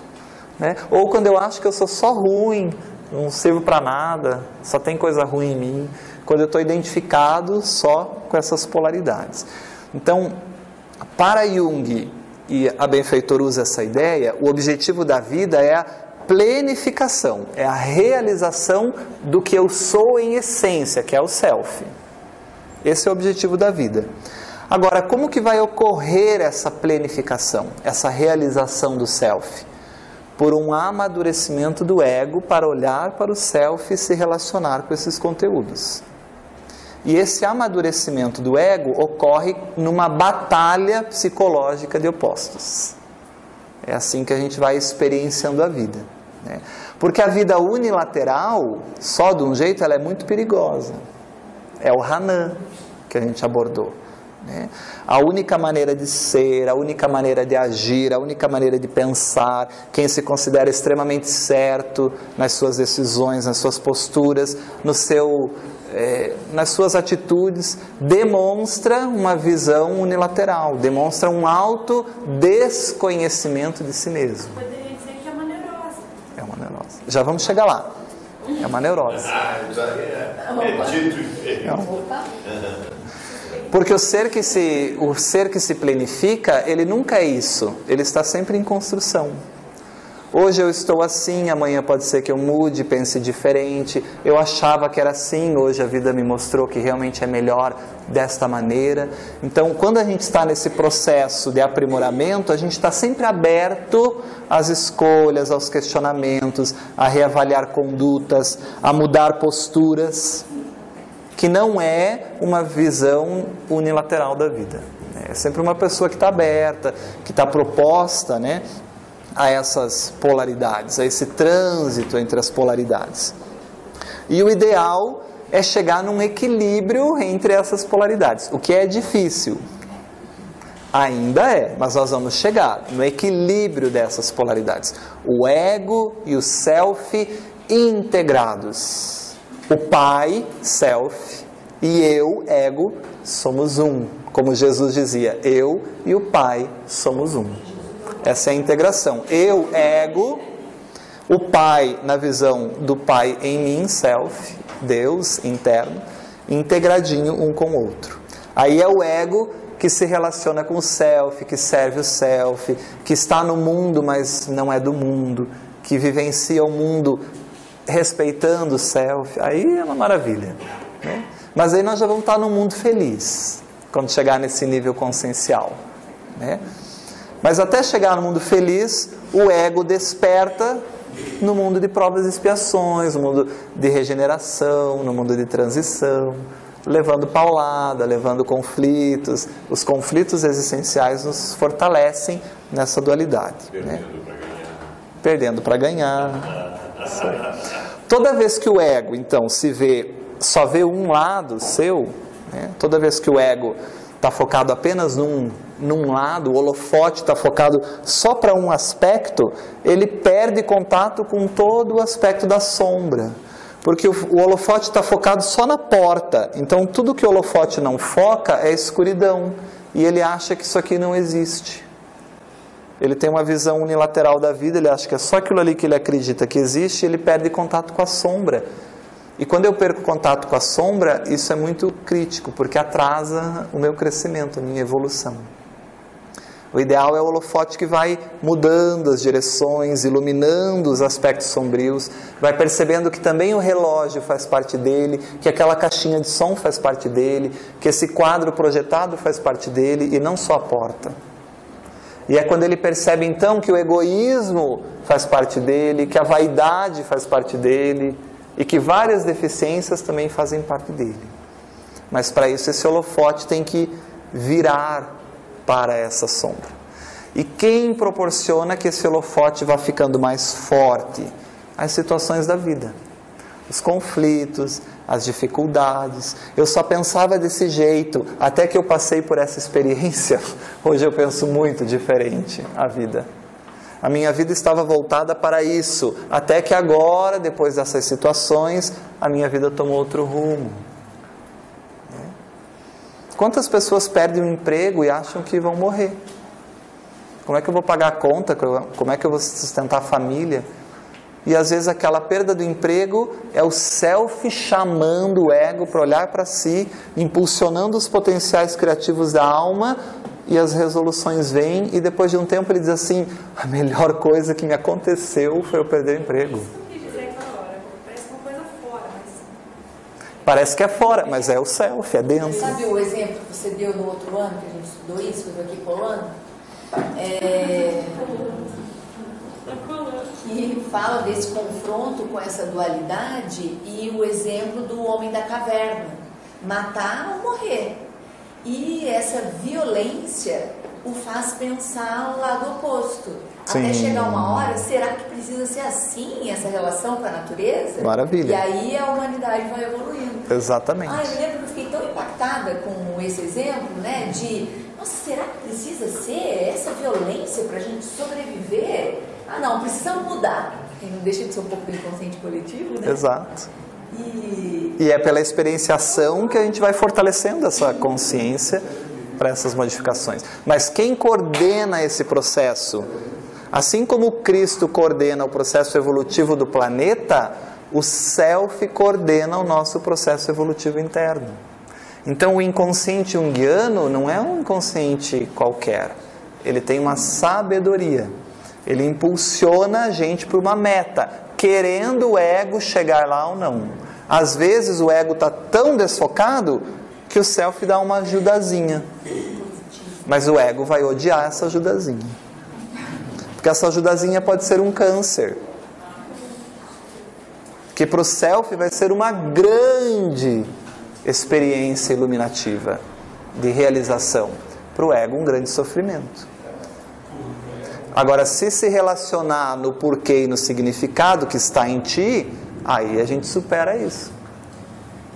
Pode ser o revés financeiro, a perda do emprego, a desencarnação de alguém querido, conflitos existenciais. Tem um livro só para isso. Então, a benfeitora vai dizer, os convites amorosos da vida para o Self poder se planificar e o ego se fortalecer. Mas a gente vai ver assim, o Evangelho já trabalhou isso, né? Bem-aventurados os aflitos. Esse é o sentido, né? Bem ou mal sofrer. Então, Jung fala para nós de uma oposição, de uma lei de oposição que existe em nós, ego, self, consciência, inconsciente, forças opostas que atuam em nós, que geram conflito. Para onde eu vou? Para que lado eu vou? Vou para cá, quebra-cabeça. Então eu vou para cá, quebra-cabeça de novo. Então eu vou para cá, até eu chegar no equilíbrio entre essas polaridades. Isso é muito importante para nós crescermos. Perfeito? Toda vez que você viver para um lado, o lado oposto se ativa na mesma intensidade. É uma lei física. Toda ação corresponde a uma reação de mesma intensidade, mas direção oposta. Jung pega essa lei física e trabalha psicologicamente em toda vez que a psique está unilateralmente focada, ela está adoecida, ela está neurotizada. Já vamos chegar lá. Então o Self cria um desequilíbrio para ver se ela volta aos eixos. Então, por exemplo, eu vivo só para as questões do corpo. A vida para mim é o corpo. Me preocupo em ser bonito, em ser jovem. Não posso, nenhum problema nisso, tá bom? Nenhum problema, sem nenhum julgamento. Só um exemplo. Então, eu faço academia 40 horas por dia, eu faço não sei o quê, eu não sei o quê, eu não sei o quê. Então, esse polo está extremamente ativado em mim. Como esse polo está ativado, o lado oposto vai se ativar da mesma intensidade. Então, a juventude, a beleza, o corpo é muito importante. Então, se aparecer uma ruguinha, meu Deus, eu me desespero, acaba o mundo. Porque isso vai ser ativado da mesma maneira, né? Para trazer para um equilíbrio. Se eu estou só nessa polaridade, eu estou neurotizado. E muitas pessoas vivem essa neurose. Todos nós, na verdade. Todos nós somos neuróticos. Somos unilaterais. E o Self vai criando esses mecanismos para a gente sair dessa unilateralidade, né? Então, a oposição ela é natural e ela tende a esse equilíbrio, a equilibrar essa energia psíquica. Então, o conflito da oposição gera movimento psíquico. É isso que é importante para Jung. Gera movimentação da energia psíquica para despertar esse ego, para ver se esse ego se impulsiona. A busca do inconsciente tentando trazer o ego, né, para equilibrar, para o caminho do meio, né? Então, falar dessa dualidade é falar dessas realidades em nós e que toda vez que eu focar num ponto, o outro aflora com a mesma intensidade. Então, eu vivo para as questões do dinheiro, por exemplo, né? As coisas materiais são importantes, eu educo meu filho, a minha vida, o meu trabalho, quero ter coisas. Para mim é importante mudar de carro todo ano, para mim é importante ter aquela marca de carro, aquela marca de roupa, para mim é importante isso. Então eu estou polarizado nisso.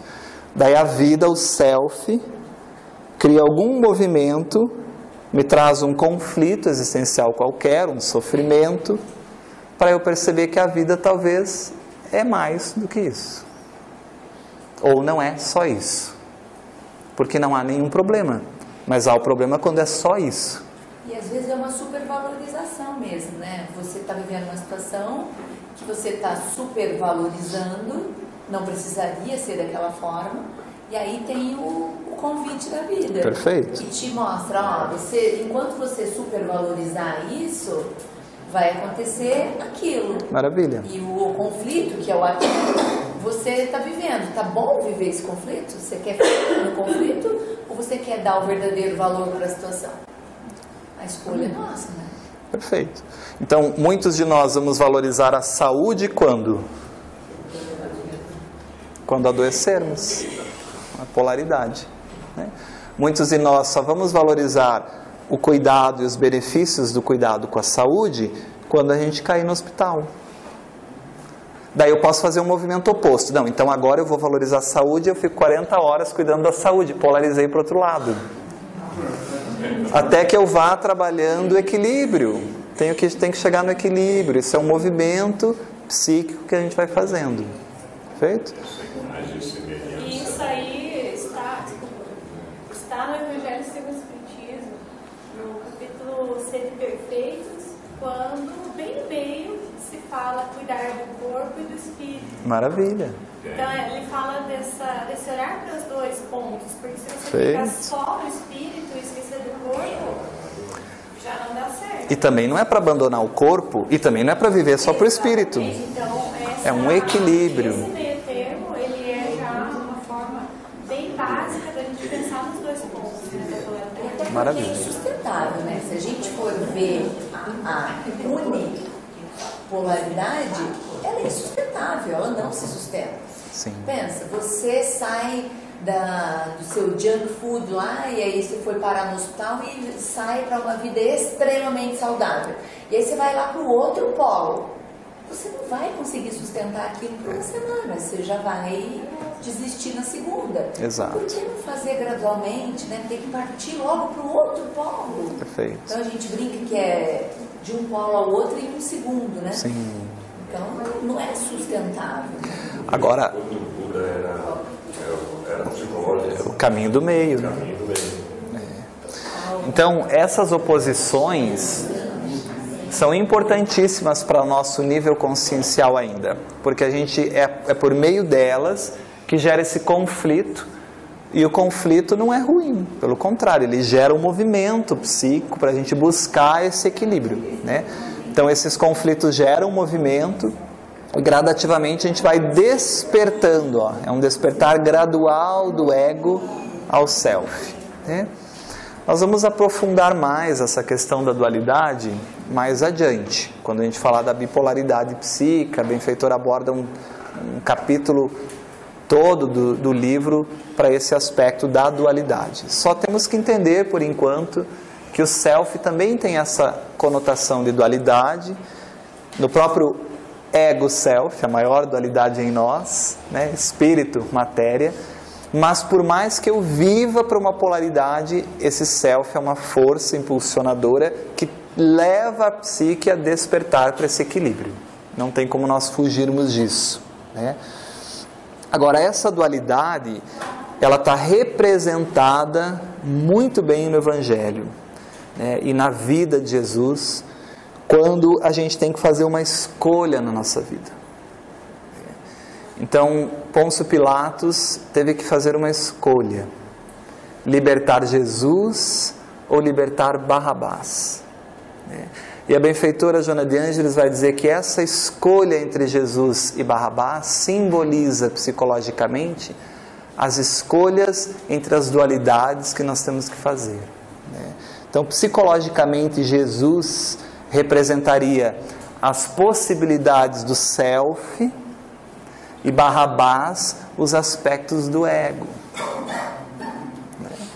E Amélia Rodrigues, numa maneira brilhante, vai dizer: e por muito tempo, assim como na época do Cristo, continuamos preferindo Barrabás. Então, simbolicamente, isso é muito bonito, porque mostra que a gente ainda não entendeu o conceito 1 da benfeitora: quem eu sou. E eu estou identificado, entorpecido pelos aspectos do mundo, do ego, da vida aqui, material. E ele optou por Barrabás para não perder o emprego, ele era funcionário público federal.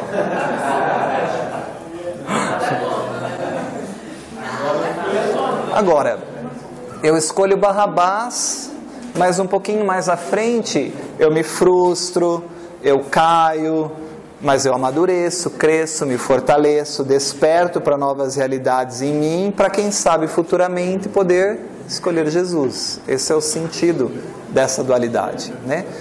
Jung vai trabalhar isso de uma maneira muito bonita, também falando de Jesus. Jung vai dizer que essa dualidade está representada na crucificação. Então nós temos Jesus crucificado entre dois ladrões. Os ladrões são os opostos psicológicos em nós, né? Então, Jung vai trabalhar simbolicamente a crucificação, dizendo que os dois ladrões são esses pares de opostos dessa dualidade humana que há em nós, que nos faz, então, progredir, né? E o self tem essa função de integração, né? De fazer a gente integrar esses opostos. Unir o ego ao self é uma função do self. Nem tanto ao mar, nem tanto à terra, nem tanto ao céu, nem tanto à terra, é uma função do self. É ele quem faz isso, né? E nós trabalhamos com vocês um conceito aqui, ó. No livro Primícias do Reino, a gente trabalhou essa passagem do mancebo rico. Vocês lembram disso?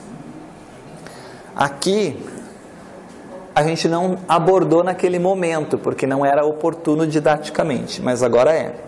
Tem uma frase lá, que nós lemos naquela abordagem de Amélia Rodrigues, que ela está falando da dualidade humana. Então, Amélia Rodrigues é muito psicológica, muito. Ela trabalha muitos conceitos que Joana de Ângeles trabalha na série psicológica. Só que tem que ter os olhos de ver e, às vezes, os ouvidos de ouvir, né? Para entender aquilo. Então, não vou trabalhar a história do mancebo rico, porque a gente já abordou, mas lá tem uma frase em que ela diz assim, ó: a horizontalidade das aflições humanas, olha uma polaridade, contemplava a verticalidade da sublimação divina. Olha a outra polaridade. O cotidiano deparava com o infinito. É aquele conflito. Ele quer seguir Jesus, mas Barrabás está dizendo: vem correr na biga que você vai ser aplaudido, que você vai ganhar. É ego self. É o que a gente fica. Eu quero ser bom. Ai, mas é que essa maledicência aqui também me faz tão bem. E a gente fica nessa coisa, né? Só um comentário. É só um comentário. Te contei. Você viu a roupa da fulana? Nossa. É claro que ela se veste assim porque ela quer isso, quer aquilo, né? Já projetamos a nossa sombra ali. Então, o homem e o filho do homem se defrontavam. Olha a dualidade, né? O homem como os aspectos do ego, do mundo, E o filho da matéria, da personalidade, do finito, né? E o filho do homem como os aspectos divinos, transcendentes, permanentes. Então aqui a benfeitora trabalha isso também, Amélia Rodrigues, né? E aí o que a gente escolhe? E isso está na cruz, né? Olha lá, o par de opostos, que Jung trabalha tão bem, né? A gente vai ficar, segundo Amélia Rodrigues, na horizontalidade do mundo ou na verticalidade do Cristo? Como a gente quer crescer? Porque se a gente fica na horizontalidade do mundo, a gente cresce, mas é muito gradativamente. É mais fácil crescer num sentido vertical. Então, quando a gente tem diálogo com esse self em nós, se relaciona com o self, esse crescimento é muito maior em nós. E Jesus também nos ensinava isso. Aquele que quiser vir depois de mim. Por que Jesus falava depois? Quiser vir para onde primeiro? Aquele que quiser vir para onde? Para onde o Cristo já foi que nós ainda não fomos? Para a comunhão com Deus. O Cristo comunga o pensamento divino, ele já é puro. Quer vir onde eu estou? Jesus está falando. Quer ser como eu sou?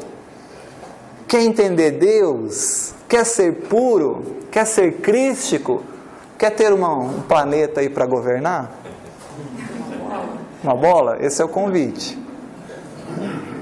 Quer vir? Só que é depois de mim, porque eu já fiz o processo. Vocês ainda estão caminhando, eu já fiz esse trajeto. Não fui criado à parte, caminhei também. Mas é depois de mim, porque eu já estou aqui. Quer vir depois de mim? Negue-se a si mesmo. Negue quem você acha que você é. Os aspectos ilusórios do ego. Você não é a sua profissão, você não é a sua família, você não é a mãe dos seus filhos, você não é a temporalidade da existência terrestre. Você não é. Negue-se a si mesmo. Em outros momentos Jesus dizia assim: quem quiser ser meu discípulo, negue a si mesmo. É a mesma ideia. Negue a sua mãe, negue o seu pai, negue os seus irmãos, negue a própria vida e depois venha ser meu discípulo. Nossa, Jesus é um doido. Ele está dizendo assim: negue a si mesmo as coisas do ego, negue a sua mãe, esse apego à identificação do ego com a família, porque você não é filho, você está filho da sua mãe, você está filho do seu pai. Na outra existência você vai se relacionar com outros espíritos. É desidentificar-se dos apegos do ego. A própria vida é um apego do ego, porque uma hora ou outra nós vamos ter que desapegar da própria vida corporal. Uma hora a gente vai morrer. O corpo. Então Jesus está trazendo essa reflexão, né? Desfaça dessas ilusões temporárias do ego. Negue-se a si mesmo. Agora, tome a sua cruz e integre os seus opostos. Esse é o sentido psicológico. Una, integre, caminho do meio, fortaleça essa consciência, se relacione com esse self, e aí então você pode trilhar a jornada evolutiva, que vai ser mais rápida. Esse é o sentido psicológico dessa frase. O que quiser vir depois de mim também, eu penso que a gente poderia entender como um convite amoroso de que sigam o meu exemplo. Maravilha. Né? Então, tá olha, com certeza. é o meu... Não tem fim, né, para isso. Que é o modelo e guia. Venham atrás de mim. Caminho, verdade. E aí vem o consolo, porque eu não vou ser o primeiro, nem vou ser o último. Né? Exatamente. E Jesus, que venceu o mundo, já fez esse caminho. Então não tem como dar errado. Perfeito. Vamos ali, tá tudo certo. E mais importante ainda, eu penso, que o caminhar é o mais importante. Então o Espiritismo tira essa ideia de quando eu vou ser feliz. Não, é no processo, é agora, é na experiência, é na dor, é no sofrimento, é no conflito que a gente cresce, que a gente é feliz, que a gente sintoniza com Deus, que a gente melhora a consciência. Né? Fazendo a conexão do início, né, que é para você entender a si, né, quando você se entender, ele pede para você se negar. dessa frase. Isso. Entender, você se entender, né? Aí pede que você negue, já que você se entendeu. Até porque esses são aspectos ilusórios do ego, né? Quem é você? Você não é o Donizete. Você não é o marido de fulano. Você não é pai de... Você está, exatamente. É muito diferente, né? Bom, paramos por aqui.